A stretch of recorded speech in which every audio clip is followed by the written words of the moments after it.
Heck, they didn't even have air conditioning. But then again, if they didn't know it existed, they weren't missing it.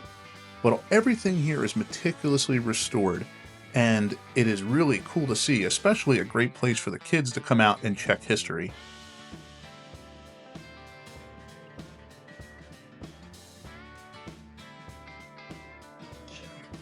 This is called a Linotype.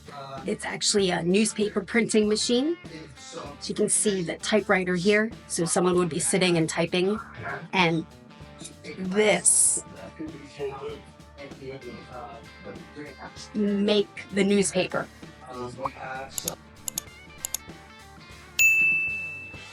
In and around this old restored farmhouse from the Civil War is a bunch of furniture and all sorts of living stuff.